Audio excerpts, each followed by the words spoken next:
आइए आज हम 1857 की क्रांति के बारे में पढ़ते हैं। तो 1857 की क्रांति में इसके पहले वाले वीडियो में हमने बंगाल, अवध, हैदराबाद, कर्नाटक इन सभी राज्यों का अंग्रेजों ने कब्जा कर लिया है, जिसके वजह से क्या होगा कि सभी जो यहाँ के राजा होंगे या राजपूत होंगे वो क्या होंगे, अंग्रेजों के खिलाफ हो जाएंगे। तो यही जो खिलाफ विद्रोह करेंगे वह सब 1857 करेंगे। तो सभी गुस्साओं के बारे में आज पढ़ेंगे। तो 1857 की क्रांति, तो 1857 की क्रांति का पहले हम कारण जानते हैं कि कौन कौन सा कारण था। तो 1857 की क्रांति एक यह थी कि पहले यह अंग्रेज क्या किए थे कि यह अंग्रेज जो भी राजा थे उनकी जमींदारी प्रथा को छीन लिए थे, जो भी राजा उनकी जमींदारी प्रथा को छीन लिए थे, उसके बाद उनके राज्य को हड़प लिए थे। और उसके बाद से क्या हुए थे कि यह एक और नियम लगाए थे 1857 की क्रांति के पहले अंग्रेज आर्थिक कारण में कि यह जो महलों पर रह रहा था व्यक्ति, महलों में जो रह रहा है व्यक्ति उसे टैक्स देना पड़ेगा, ये महलवाड़ी व्यवस्था था। उसके बाद से क्या हुआ था कि जो किसान, इन्होंने एक रैयतवाड़ी व्यवस्था लाया था। इस रैयतवाड़ी व्यवस्था के अंतर्गत क्या करते थे अंग्रेज कि बोलते थे कि किसानों को केवल ही क्या करना है, नील की खेती करना है। अब नील की खेती करने में यह दिक्कत थी कि एक बार खेती करने पर क्या होता था, उसमें 3 साल तक फसल नहीं उगाया जाता था। कि जबरदस्ती किसानों से, रैयतों से क्या करते थे अंग्रेज के नील की खेती कराते थे, जिसके वजह से क्या हुआ था कि जो भी किसान था वह अंग्रेजों से असंतुष्ट था या असंतुष्ट था, जिसके वजह से क्या हुआ, वो भी 1857 की क्रांति का एक कारण माना जाएगा। उसके बाद से क्या है, अंग्रेजों ने अस्थायी बंदोबस्त लाया था। इस व्यवस्था के तहत भी क्या करते थे अंग्रेजों, किसानों को छोटे छोटे पट्टा काट के दे देते थे और बोलते थे कि इस पर क्या होगा, तुमको नील की ही खेती करना था। तो ये सब क्या था 1857 के आर्थिक कारण था। तो आर्थिक कारण में क्या था कि इन्होंने राजाओं की जमींदारी व्यवस्था को छीन लिया था अंग्रेजों ने। उसके बाद से महलों में जो व्यक्ति रह रहा है उसे टैक्स देना पड़ेगा। उसके बाद से क्या थे, रैयतवाड़ी व्यवस्था लाए थे। उसके बाद से क्या लाए थे, और इन्होंने अस्थायी बंदोबस्त लाए थे। इन सभी व्यवस्थाओं के तहत क्या होता है, किसानों को, इन दोनों से, रैयतवाड़ी और अस्थायी बंदोबस्त व्यवस्था, इन दोनों व्यवस्था से अंग्रेज किसानों को क्या करते, बहुत ज़्यादा शोषण करते थे, जिसके वजह से क्या था, किसान एकदम गरीब हो चल गए। अब किसानों में क्या होता, अब एक विद्रोह की भावना जग गई थी। तो यह सभी किसान क्या करेंगे, 1857 की क्रांति में भाग लेंगे। उसके बाद से 1857 की क्रांति का कुछ सामाजिक कारण भी था। तो सामाजिक कारण यह था कि जब भारत में एक परंपरा चलती थी सती प्रथा। तो सती प्रथा क्या होता था कि इसमें सती प्रथा में यह होता था कि जिस महिला का जिस महिला का पति मर जाता था तो उसको क्या करते थे, जो भी उस गांव के लोग होते थे वो क्या करते थे, उस महिलाओं को भी क्या करते थे, उस पति के साथ जिंदा जला देते थे। तो इसे क्या कहते था, सती प्रथा। तो क्या करे कि क्या होता, अब पति मर जाता था, अब जिंदा किसको जाना पड़ता था, उसके पत्नी को। अब क्या हुआ था कि यह अंग्रेजों को अच्छा नहीं लगा, तो क्या करेंगे अंग्रेज, सती प्रथा पर क्या करेंगे, प्रतिबंध लगा देंगे। जिसके वजह से क्या होगा, अब जो उस समय के लोग थे वो क्या बोलेंगे कि अंग्रेज क्या करेंगे, अब उस समय के लोग कहेंगे कि अंग्रेज जो है वो हमारे भावनाओं के साथ खेला कर रहे हैं। तो यानी भावनाओं के, इसके वजह से एक तो सती प्रथा का अंत किए थे, जिसके वजह से क्या होगा कि उस समय के लोग क्या थे, विद्रोह किएंगे, 1857 की क्रांति में भाग लेंगे। यह तो गलत था, ही सती प्रथा, इसको तो बंद होना ही चाहिए था। उसके बाद से क्या होगा कि अब उस समय जब 1857 के क्रांति थी, उस समय एक प्रचलन थी जैसे भारतीय समाज में कि जैसे नर बलि, माने पुरुष, नर बलि मतलब आदमी का वो बलि दिया जाता था। तो यह भी एक प्रचलन था। तो आदमी का बलि देना पूजा पाठ में, तो यह क्या नर बलि पर क्या करेंगे कि अंग्रेज प्रतिबंध लगा देंगे। अब उस समय के लोग क्या करते थे, किसी भी व्यक्ति को पकड़ कर लाते थे और उसको नर बलि दे देते थे। उसके बाद से क्या होता था कि बाल विवाह, उस समय क्या हुआ था कि इस पर नर बलि पर भी अंग्रेज प्रतिबंध लगा देंगे। उसके बाद से बाल विवाह भी उस समय बहुत प्रचलित थी। तो बाल विवाह में यह होता था कि मान लीजिए कि अब किसी लड़की का उम्र है मान लीजिए 5 वर्ष, अब उसके पति का उम्र होगा 20 वर्ष, या क्या होगा कि 5 वर्ष में क्या करेंगे, विवाह करा देंगे लड़का लड़की का। अब वो क्या जानता है, जिसके वजह से क्या होगा कि अंग्रेज क्या करेंगे कि बाल विवाह का भी क्या करेंगे, समाप्त कर देंगे, प्रतिबंध लगा देंगे। उसके बाद से क्या होता है, उस समय जब 1857 की क्रांति के समय क्या होता था कि महिलाओं को, जो भी महिला विधवा हो जाती थी उसे पुनर्विवाह करने का अधिकार नहीं था समाज में। उसमें समाज के लोग उसे मान्यता ही नहीं देते थे कि तुम महिला हो, तुम दोबारा पुनर्विवाह करोगे। तो क्या करेंगे कि अंग्रेज क्या करेंगे कि महिलाओं को पुनर्विवाह करने के लिए प्रोत्साहित करेंगे, जैसे वो प्रोत्साहित करेंगे तो उस समय के लोग क्या करेंगे कि इसका विद्रोह करने लगेंगे। उस समय के लोग कहेंगे कि जो भी ये अंग्रेज लोग हैं वो हमारे क्या करते हैं, हमारी जो परंपरा है, हमारी भावना है, उन सभी के साथ खिलवाड़ कौन करें, अंग्रेज करें। अब यह सभी कारणों से जो भी लोग असंतुष्ट थे अंग्रेजों से, वो क्या करेंगे कि 1857 की क्रांति में भाग लेंगे। उसके बाद ये तो सामाजिक कारण था। उसके बाद अब देखते हैं 1857 की क्रांति का प्रशासनिक कारण। तो प्रशासनिक कारण क्या था कि अंग्रेजों में, जैसे ये क्या कहता कि अंग्रेजों में एक अधिकारी था जिसका नाम था लॉर्ड डलहौजी। लॉर्ड डलहौजी एक नीति लाया था, हड़प नीति। वो क्या करता था कि इस हड़प नीति के तहत वो क्या करता था, हड़प नीति के तहत वो सभी राज्यों को हड़प लिया था। जैसे जैसे कौन कौन राज्यों को हड़पा था, जैसे सतारा को हड़पा था, अवध को हड़पा था, झांसी को हड़पा था, कानपुर को, सिक्किम को, इन सभी राज्यों को हड़प देता था। वो कहता था कि धीरे धीरे वो क्या करता था, इन सभी राजाओं को क्या करता था कि वह हड़प नीति के तहत इन सबको हड़प लेता था। उसके बाद यही लॉर्ड डलहौजी क्या करेगा कि नाना साहब के पेंशन को भी बंद कर देगा। ये लॉर्ड डलहौजी क्या करता था कि जिन राजाओं का कोई उत्तराधिकारी नहीं होता था उस राजा को क्या करता था कि ब्रिटिश साम्राज्य में मिला देता था। यही क्या हड़प नीति था। हड़प नीति, जिन राजा का कोई उत्तराधिकारी नहीं होता वो कहेगा कि अब इसमें कोई राजा नहीं बनेगा, अब यह किस ब्रिटिश राज के अधीन में आ जाएगा। इस प्रशासनिक कारण थे। इन कारणों के अब सभी लोग असंतुष्ट थे। अब ये सभी लोग क्या करेंगे 1857 की क्रांति में भाग लेंगे। इसके बाद से क्या होगा कि अंग्रेज ये क्या किए थे, बहुत होशियार थे। ये बोल रहे थे कि केवल भारत में क्या होगा, केवल भारत में क्या होगा कि अंग्रेज चाह रहे थे कि ईसाई धर्म का ही प्रचार हो। तो क्या करेंगे कि अंग्रेज ईसाई धर्म के प्रचार के लिए वो क्या करेंगे कि सबसे ज़्यादा बढ़ावा क्या देंगे, ईसाई धर्म को देंगे। तो क्या किए थे अंग्रेज, क्या करेंगे कि सबसे ज़्यादा धार्मिक कारण क्या करेंगे, अंग्रेज ईसाई धर्म को बढ़ावा देंगे। और वह हिंदू, मुस्लिम और सिख इन धर्मों को कोई विशेष ध्यान नहीं देंगे। और क्या करेंगे कि बोलेंगे कि जो लोग ईसाई धर्म अपना लेगा उसे विशेष छूट दिया जाएगा। ये क्या करें, सबसे ज़्यादा अंग्रेज ईसाई धर्म को मानते थे क्योंकि अंग्रेज का भी धर्म था ईसाई धर्म। उसके बाद से कुछ सैनिक कारण था 1857 के क्रांति का।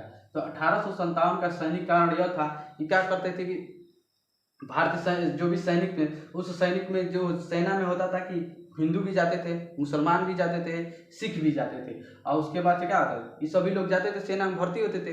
लेकिन अंग्रेज क्या कह दिए कि हिंदुओं को तुमको मूंछ नहीं रखना है। उसके बाद से मुसलमानों को कह दिए कि तुमको दाढ़ी नहीं रखना है। उसके बाद से कल बोल देंगे कि सिख धर्म के जो भी व्यक्ति होगा उसे पगड़ी नहीं पहनना होगा। इसमें जो भी सेना में भर्ती होगा, जो हिंदू भर्ती होगा तो उसे मूंछ नहीं रखना होगा, मुस्लिम भर्ती होगा तो उसे दाढ़ी नहीं रखना होगा, जो अगर सिख भर्ती होगा तो उसे पगड़ी नहीं पहनना होगा।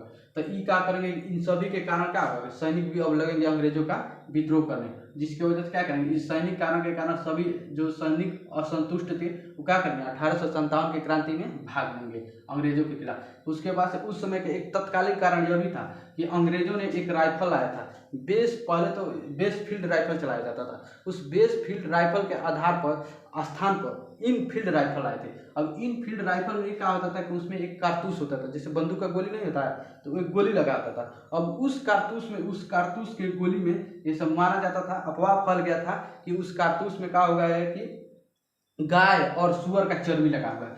अब ये तो क्या हुआ कि अब सेना में तो हिंदू भी शामिल है, मुस्लिम भी शामिल है।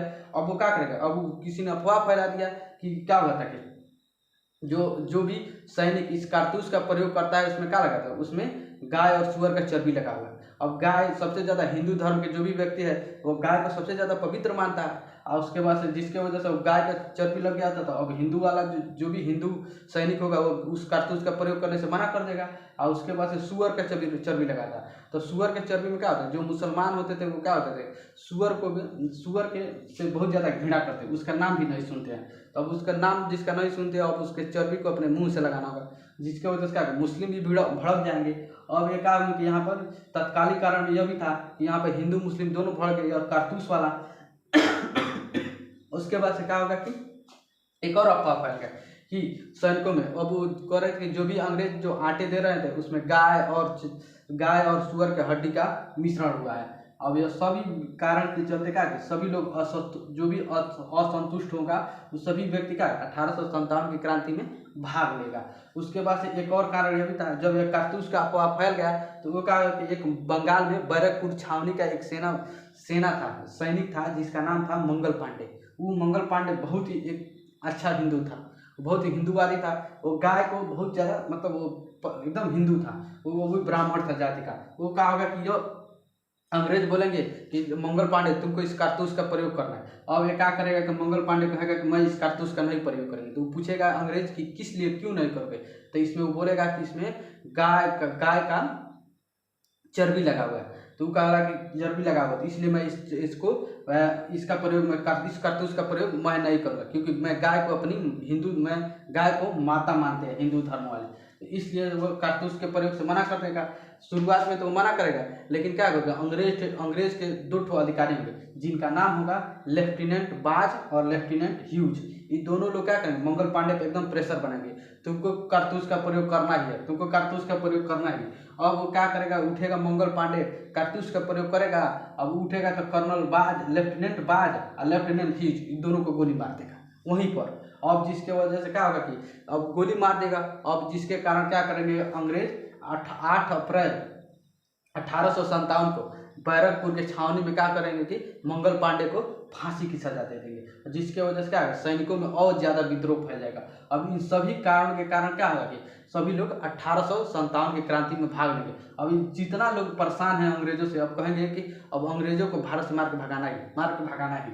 और वो क्या करेंगे कि कहेंगे कि सभी सैनिक इकट्ठा होंगे और कहेंगे कि एक दिन निर्धारित करेंगे कि 30 मई 1857 को, कहेंगे कि इस समय अंग्रेजों इस दिन अंग्रेजों को क्या करना है, हमको अंग्रेजों के खिलाफ हम लोग को विरोध करना है। अब वो क्या करेंगे कि सभी लोग क्या होंगे, 30 मई 1857 को तो वो निर्धारित किए थे, लेकिन क्या हो गए मेरठ के, और इस 18 दिन निर्धारित किया था, और इस विद्रोह का संकेत था रोटी और कमल। कई बार क्वेश्चन पूछा कि 1857 के क्रांति के विद्रोह का संकेत या संदेश क्या था, तो रोटी और कमल था। अब वो क्या, जहाँ भी रोटी और कमल जाता था इसका मतलब हो जाता कि अंग्रेजों के खिलाफ विद्रोह करना है, तो जहाँ जहाँ जाता था पूरे राज्य में फैल गया था। अब क्या होगा कि यही संदेश किसी न किसी तरह अंग्रेजों को भनक लग गया कि 30 मई 1857 को क्रांति, 1857 को सभी लोग जो होंगे वो क्या करेंगे, सभी सैनिक अंग्रेजों के खिलाफ विद्रोह करेंगे। भारत का ही कोई व्यक्ति था, अंग्रेजों को बता दिया।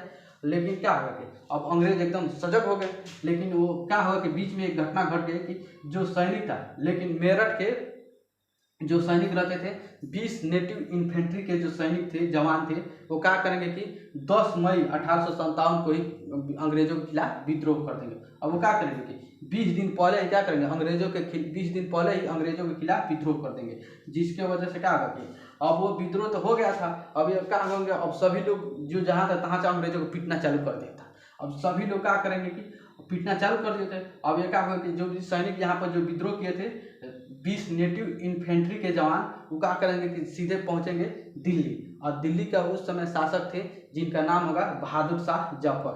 ये क्या करेंगे, कहेंगे कि सभी विद्रोही सैनिक कहेंगे कि आप ही हम लोगों का नेता बनिए। वो क्या करेंगे कि पहले तो बहादुर शाह जफर उसमें बूढ़े हो गए थे, हम सब, वो कहेंगे कि मैं बूढ़ा हूँ, कैसे एक सेना का नेतृत्व करूंगा।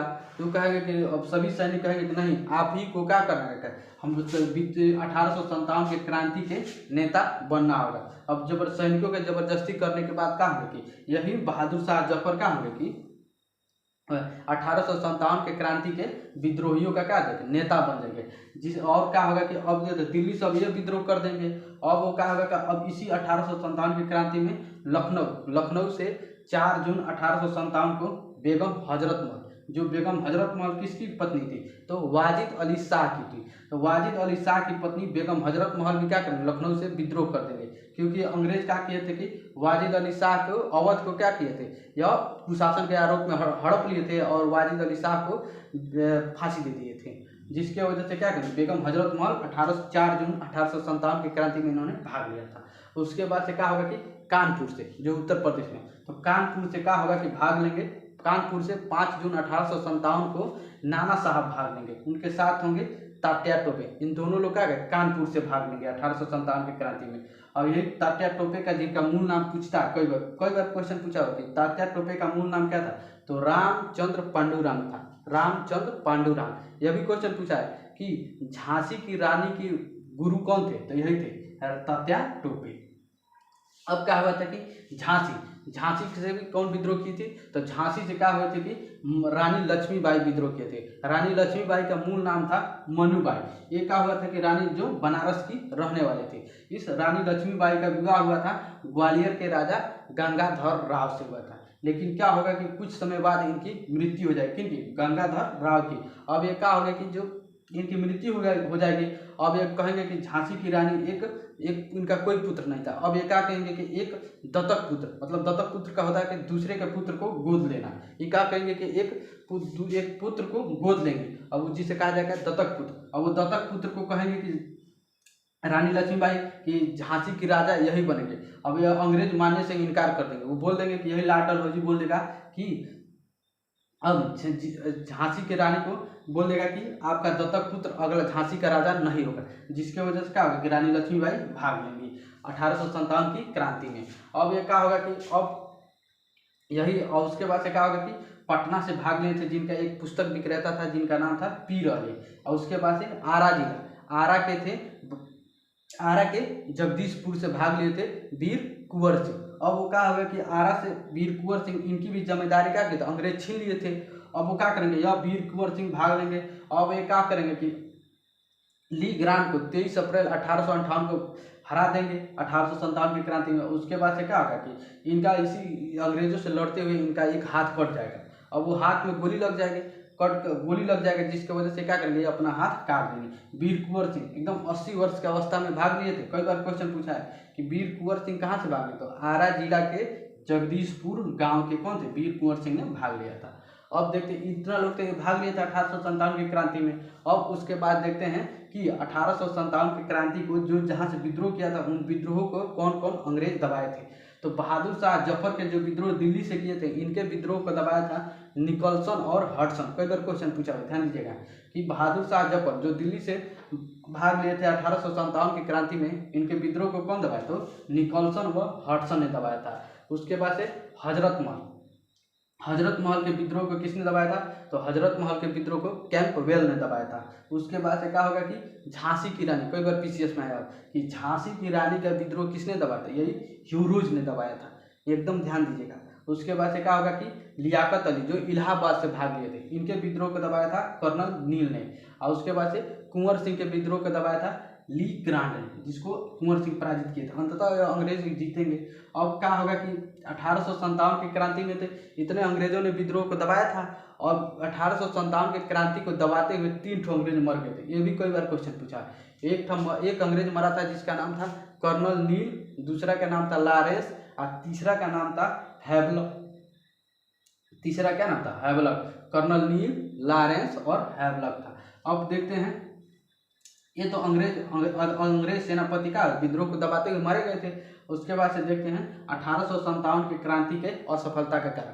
तो 1857 की क्रांति के असफलता का कारण यह था कि क्या होगा कि इसमें 1857 की क्रांति में कि भारतीय लोगों के पास क्या हथियार की कमी थी, आधुनिक हथियार नहीं थे, अंग्रेजों के पास उस समय आधुनिक हथियार थे। उसके बाद से क्या होगा कि भारतीय जो लोग होंगे उनके पास संगठन का अभाव होगा, एक अच्छा सा संगठन का निर्माण नहीं कर पाए थे। उसके बाद से एक अच्छा नेतृत्व, कुशल नेतृत्व का भी अभाव था। और उसके बाद से क्या हुआ था कि राजपूत और सिंधिया, ये दोनों लोगों ने अंग्रेजों का साथ दिया था। यह भी असफलता का कारण था कि यही राजपूत और सिंधिया भारत में ही थे, ये दोनों लोग किसको भाग दिए थे, अंग्रेजों का साथ दिए थे।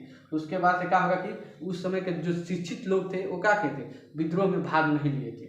उसके बाद से यह भी था कि और जो भी लोग भाग लिए थे 1857 की क्रांति में, उन सबका अपना अपना स्वार्थ था। जैसे कि बहादुर शाह जफर। अब बहादुर शाह जफर की एक और कारण था कि बहादुर शाह जफर की पत्नी थी जीनत महल। वो क्या किए थे कि अंग्रेजों को सभी जो गुप्त सूचनाएं थी वो अंग्रेजों को बताया जाकर करती थी। तो ये भी एक सबसे बड़ा कमी था। और उसके बाद से विद्रोहियों में जो भी 1857 की क्रांति में भाग लिया था, उन विद्रोहियों में क्या हुआ था कि देश प्रेम की भावना नहीं थी। क्यों देश प्रेम की, उसमें सभी को अपना अपना स्वार्थ था। अब जैसे कि अब क्या होगा कि अपना अपना स्वार्थ इसलिए था क्योंकि क्या देख रहे हैं यहाँ बहादुर शाह जफर 1857 की क्रांति में भाग क्यों लिए, क्योंकि उनका जो अंग्रेज थे उनको पेंशन भोगी बना दिए थे, इसलिए वो भाग, उनका भी साम्राज्य छीन लिए थे, इसलिए वो भाग गए थे दिल्ली से।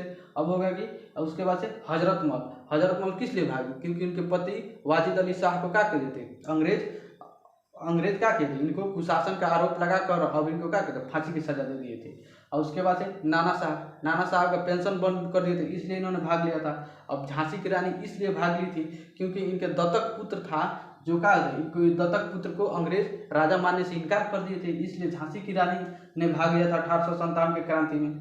अब इन सभी भावनाओं के कारण क्या होगा, 1857 की क्रांति में भारत असफल हो जाएगा। उसके बाद से क्या होगा कि इस सभी 1857 की क्रांति का केंद्र बनाया गया था इलाहाबाद को।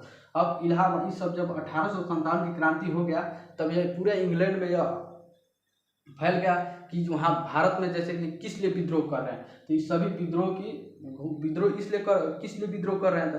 उसके जब विद्रोह कर रहे थे, सभी लोग विद्रोह कर रहे थे, तब क्या हुआ कि उस समय की जो रानी थी इंग्लैंड की, उन्होंने क्या किया था, महारानी एक घोषणा पत्र बनाया जाए, एक घोषणा पत्र दिया था जिसको महारानी का घोषणा पत्र कहा जाता था। अब ये क्या होगा कि इस महारानी के घोषणा पत्र को लॉर्ड कैनिंग क्या करेगा कि 1858 में इलाहाबाद में पढ़ेगा। सभी क्वेश्चन पूछा हुआ है कि महारानी के घोषणा पत्र को सबसे पहले किसने पढ़ा था, तो लॉर्ड कैनिंग ने पढ़ा था। कहाँ पढ़ा था, तो इलाहाबाद में पढ़ा था। कब पढ़ा था, तो 1858 को पढ़ा था। उसके बाद से इस घोषणा पत्र के अनुसार ये बोली थी कि महारानी कि अब भारत में कोई भी नया क्षेत्र पर अंग्रेज अधिकार नहीं करेंगे।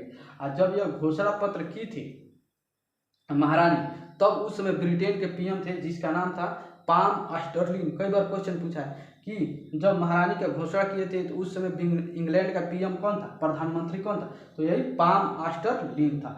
उसके बाद से क्या होगा कि उस समय भारत के गवर्नर जनरल था लॉर्ड कैनिंग था। अब उसके बाद से इसी घोषणा पत्र के बाद का एक पील आयोग का गठन किया गया, और उसमें क्या होगा कि इस पील आयोग की मदद से सेना का पुनर्गठन किया गया। और इसके बाद से सेना में क्या कर दिया गया कि राजपूतों और ब्राह्मणों की संख्या को घटा दिया गया। उसके बाद से सभी लोगों की जनसंख्या को बढ़ा दिया गया था। 1857 की क्रांति से यही सब, यहाँ से इसके अलावा और कोई क्वेश्चन नहीं आएगा, यहाँ तक सब हो जाएगा।